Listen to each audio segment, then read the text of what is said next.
All right. Welcome, loyal listeners, to another episode of Agency Intelligence Podcast, where I give you that real agency intelligence and not the artificial that they try to make you believe out there.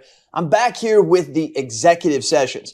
Now, I don't know exactly what you've listened to in the executive sessions, or maybe this might be the first one. And 2025 and even 2026, I'm going throughout America, meeting face-to-face with people like I am today. I'm here at HawkSoft, HQ in Canby, Oregon, and I am here interviewing the executives. Now, you've maybe heard me say this again, but if you haven't, what are we trying to do? We're trying to humanize the executives of tech companies, carriers, networks. We're going after the executives because, as I've said before, you've heard me say it, I'm going to say it again. I know these people. I know them on a little bit deeper level. And every time I get to know them, I think to myself, man, the industry needs to know them at a different level. And when we go to talk like someone like Paul, we may say to ourselves, we're always trying to talk about their product or our agency, but let's get to know a little bit more about it. So that is what the executive sessions are. And today, as I've already given away, I am here with the one and only Paul Hawkins, the CEO of HawkSoft.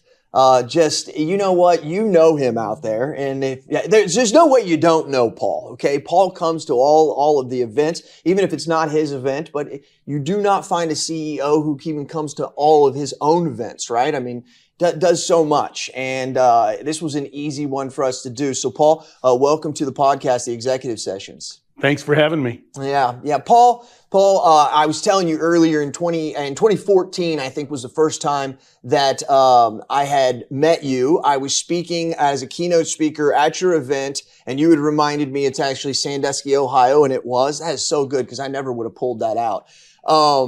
And I get there early, and we're all having a little bitty gathering before, and we're having some drinks, and we're having a good time, and someone says, the CEO's here. And I didn't feel like we should come at attention. I don't think we should all put the drinks behind our back, but it was kind of like, whoa, hey. And here comes Paul in there giving high fives. People are hugging him, Paul. And I'm thinking, immediately I'm feeling the energy of this is a different CEO, which means this is a different type of company. And ever since I've got to know you 11 years later, here we are. And I think that was as true as could be as to who you are, Paul. It's really great.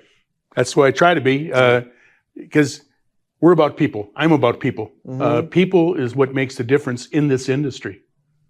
And Paul, I would guarantee you that anybody that's listening to this right now that knows you says that is absolutely the truth. And it oozes into your business. It really does. It just flows right into your business. You were telling me before that you guys don't hide from nepotism. I thought that was really funny as you said that as a joke because there is a lot of family here. Explain what it's like being a part of this.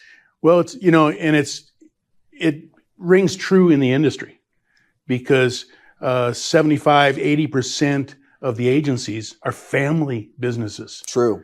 And so the family, I mean, you find one person in the family that's good with people, probably the rest of them are going to be too. So mm-hmm. We hire 80% on culture, 20% on skill. Love that. Because if we match the culture, we can teach them anything. And there is a culture here. I mean, this is not a corporate culture here. And I think you've probably tried to create that and stay away from that at the same time, right? Because you are a big corporation, let's be honest. Sure. But we don't have to have that corporate feel. And I really feel that here. It's really phenomenal. You've done a very good job, Paul. And then now we're Son, and we're going to be talking to him more. And then the other things that you've built, but talking to your employees.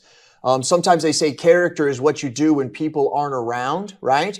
I think also character is what people say about you when you're not around, right? Because that's where you truly get to know somebody. And everybody says great things about you. And we spent a lot of time together. Last year was in California. What was the name of that place? La Costa? It'll come to us. Yeah, it'll come to us. One of the very beautiful places. Yes, it was. Woo! Man, Yeah. I'll tell you what, you guys did a good job picking that one. Let's talk a little bit about the industry. So as we do these executive sessions, I'm going to do a couple questions on the industry, but we have more what we call humanizing questions as well. But let's start with something that just right off the bat. How long did you start? When did you start HawkSoft? What was the first year? 1995. So it's from 1995, what were you doing prior to that? I was several different things. At that time, I was a warehouse manager, and then got tired of the long hours, nights, and stuff, and away from my family, and became a insurance agent. Started off on the captive side, and even on the captive side, I saw, and this is 1980, late 80s. Okay. And I saw it was a technology desert. It really was. Mm-hmm. And then from captive, I went to independent side.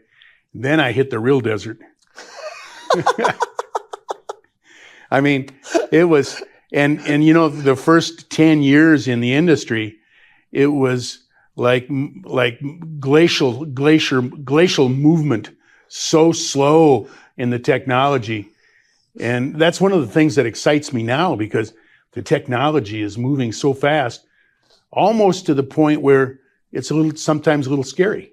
Mm-hmm. But and people are having a hard time right now picking out what technology should I use. They got the shiny object syndrome, and so they're having a hard time choosing right now. And we've got to make things clear for them.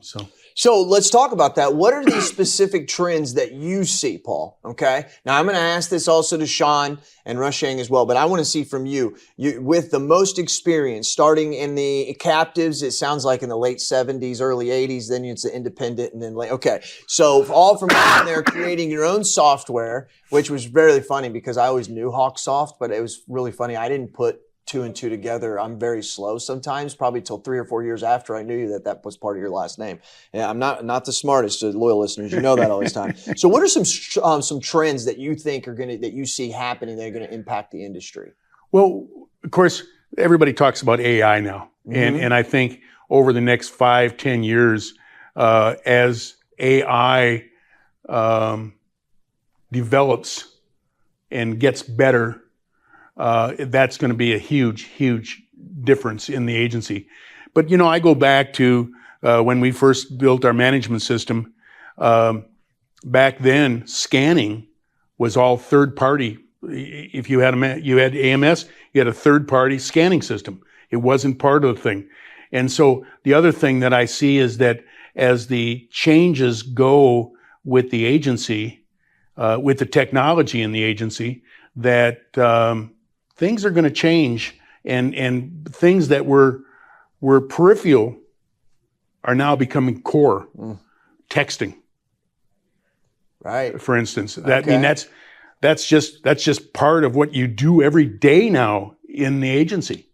You have to. Very true, Paul. And so the management systems are having to change because these things that are no longer peripheral, they're core to the agency. They have to become part of the management system. Or at least if you're going to bolt on, they got to be bolted on so well that they're not interruptive. They're not breaking stuff. They got to run smoothly. They don't break the workflow. That's right. That's exactly right. Very well said there. I love that. I've never heard anybody say it that way, but what used to be peripheral now needs to be core inside of a system. Well, I'll tell you what, if you're trying to start a tech company or some kind of system, or maybe you have a system, that right there is something that's coming from some wisdom there of what used to be peripheral may be core now. So that's great, Paul. Let's move on to that next question. So, Paul, before I go on, I want to ask this personal question. So, during your life, I don't care if it was 7 or at the age of 25, before you were doing and getting into the professional world, were there a couple things that you thought you would do? For example, I wanted to be a fighter pilot when I was 10, right? But did you have a couple of those things? I grew up on a dairy farm in northern Wisconsin, and I wanted to be a veterinarian. Really? So I went to a college with the idea of going to vet school. Well, my grades weren't quite good enough to get to vet school. I could get to med school. I didn't want anything to do with humans at that time. So you get to med school, but not vet school? That's right. Wow. And I'm going at that time, I was not a people person. I did not care for people. I did not even like being around people. Wow. Because I didn't trust people at that point in my life because of how I grew up. But and then I became an industrial welder. I became a well driller. I did irrigation wells and exploratory drilling.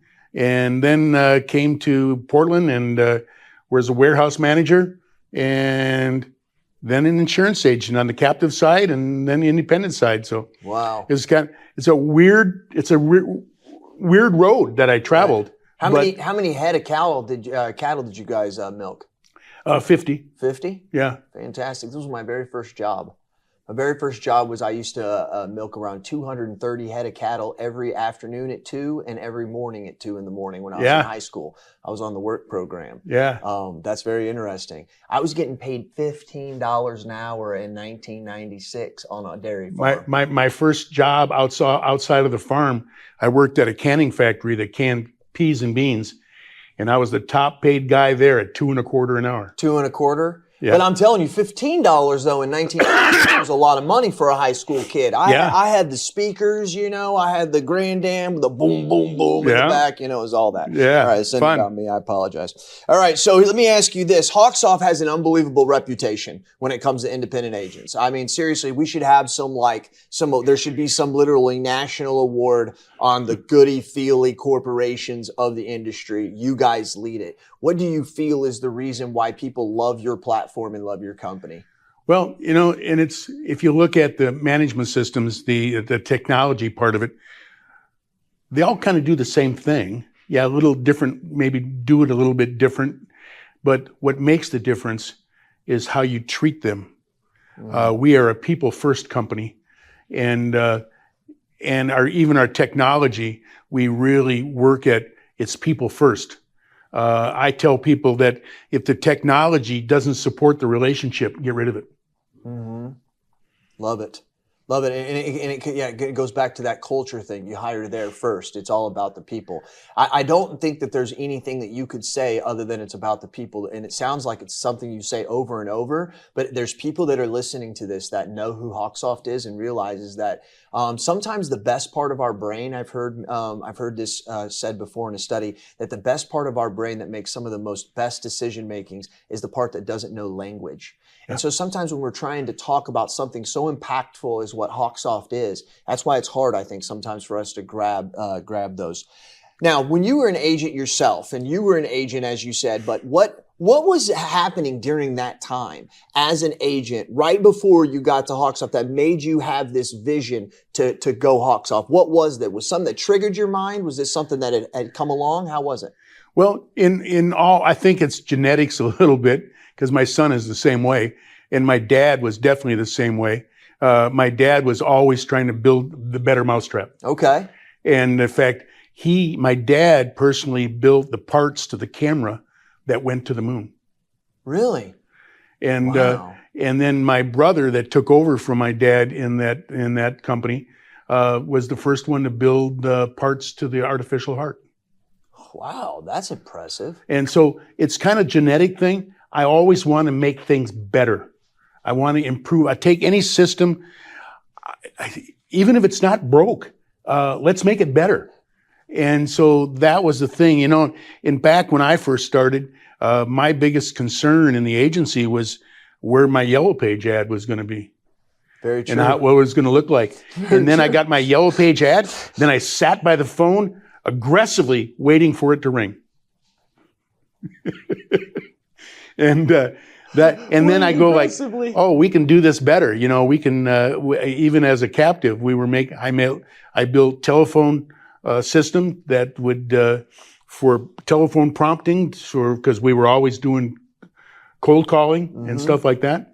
And so it's just something that I do. It's part of my nature to try to make things better. Yeah, well, it happens. Maybe if you're watching YouTube, maybe our fancy video editor will show us some of this stuff. But one of my questions is what do you enjoy doing outside of work that keeps you a leader? But one of the things I want to get that answer, but one of the things I want everybody to know is that here at the headquarters, per what Paul has told me, literally every piece of wood furniture in here has been made by Paul. And it's really incredible. I'm talking from the employee desk to the conference tables to the tables that these cameras are sitting on. Talk a little bit about that. Where did this come from? Well, it's how I grew up. That it's just something that my dad taught me early on, and I loved it. And I always tell people, between my woodworking and my cows that I still have, keeps me grounded. And I think it's important that everybody has a way to stay grounded, so that you can become too full of yourself. And it's just I'm a regular person like anybody else, and yeah, I'm CEO, sure, big deal, but that's not what I am. It's what I am. It's not who I am. That's right. Well said, Paul. Well said. So what do you do outside of work that helps you in your personal life maintain the leader that you are?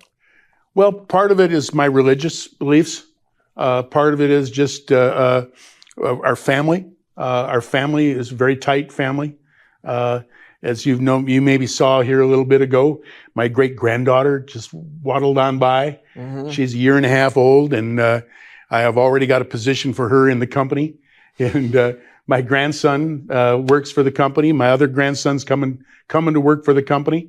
Wow. And I've got two granddaughters that want to work for the company when they get done with school. Yeah, we believe in nepotism. Yes, you do, and that's really awesome. What denomination are you religiously? Church of Jesus Christ of Latter-day Saints. Really, I did not know that. Okay, fantastic. So that is a very special thing to you, obviously, for you to mention that right off the bat. Well, my religious beliefs have a lot to do with who I am and how we work. I told my son and I talked when we first started the business that we would do things the Lord's way, and that then He would fight our battles for us. We believe in servant leadership. I'm not in charge. What my charge is to help grow the people that I'm around. Mm-hmm. Help create other leaders. Yes. That's what leaders do, is they create other leaders, and that's right. what you mean. And consequently, we have now, for the 10th year in a row, there's an award here in Oregon and Washington, and I think other states have it too, the top 100 workplaces. And we've in the top 100 workplaces for 10 years in a row now. I think I do remember hearing that. Yeah. And this year I think we were, I don't remember the number, 13 or something like that. Wow. Yeah. That's really cool. And it's voted on by the employees, and we don't have any say in it. And Paul, was religion something you had as a kid, or was there did your faith grow later in life? I had it as a kid, but then joined the LDS church after we were married. Okay. And that's when it really took off. And as I learned from being active and being engaged in our religion, that I learned about servant leadership, and it taught me so much. I mean, if you'd have known me as a 20-year-old, you'd have never thought that I could even be talking to you right now. Wow. I mean, it has changed my life. You. Yes. There was Paul before, and then there was Paul after. And it's a total progression. I mean, right. that changes you, and that's what religious beliefs should be doing. You should be in constant change. I am not the person that started this business 30 years ago. I'm not the same person at all. I believe it. I believe it. Fantastic. Really some great things. What would be some advice that you would give your younger self? Let's say the 30-year-old. Let's say the 30-year-old. The 30-year-old. What would you tell the 30-year-old? I don't know that I could have would even try to give myself any advice, because what I went through some really tough times. I worked for people that I wished I had never worked for. Okay. But yet I'm glad I worked for them, because I learned what not to be. And we are not, our successes aren't what shape us.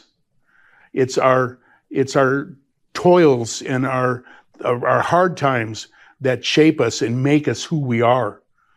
And so I would never go back and say, okay, do this right away, because it wouldn't work out the same. It's that path that we trudge every day and we learn from it and we change. That's what makes the difference. Paul, let's flip it on its head. Who do you need to be today to get better for the Paul in 10 years? There's a Paul in 10 years that needs you to do something today so that he can be who he needs to be. What would that be? My main focus right now is to grow my people, and I want to do more and more and more of that, because as I grow them, I mean, I look back at when there was just 4 of us, and I look back and I say, yeah, I knew everything that was going on in the company, and I had my hand in everything, and I felt I needed to at that time. Now, I've got over 170 employees, and there's things that are going on in this company that I know very little about, except when I hear in meetings, and I'm going like, oh yeah, we got the right people doing that. We got the right people doing that, and that you just have to keep doing that. Keep caring about people and keep growing them. Real cool book I've read in the last year was, I always butcher the name of it, but it's who, not how, right? Yeah. And so a lot of times I think as young leaders, we look at how we're going to get something done or what we're going to use to get it done, instead of stopping and saying, wait, who should be doing this job, right? Yes, the seat on the bus is very, very important. And that's why we say when we hire 80% on culture, 20% on skill. Because we find the right culture, we figure out what seat on the bus they go on. Wow. Yeah. And the other thing that I find that has really struck me over the years, and in fact to the point where I remember talking to a dear friend in the industry, and he says, "Yeah, I was asking him, the agent, what they needed," and I said, "No, don't ask them what they need. Ask them the problem they're trying to solve." We got to get to the why. And if we can get to the why, then let the technologists figure out the how. That's right. And that's another important thing. It's the why. And Simon Sinek wrote a great book, Start With Why. That's right. And then the other one I really believe in that he wrote was Leaders Eat Last. And I firmly believe that every business person and every parent should read that book. Yes, it's been a while for me to read that, but you were right. I want to reread that. That's a very good one. Yes, Leaders Eat Last. Yeah. Man, that's good. That's good stuff. We're going to wrap up with this. You guys in the last couple of years have really put your hands around this Purple Cow. Just give us the inside. I think people understand what Purple Cow is, but give us the behind the scenes. Like, how did this come about?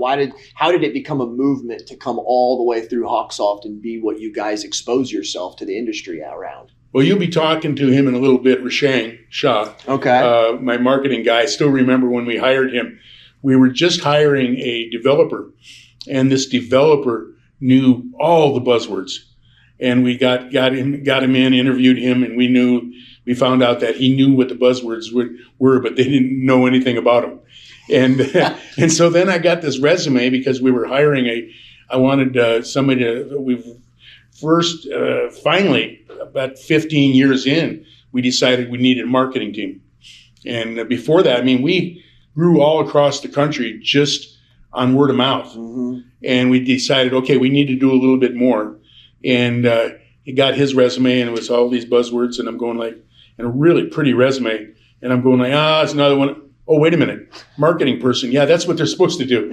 But then he brought to me the book, and I can't think of the guy's name now, unfortunately, but the Purple Cow Experience.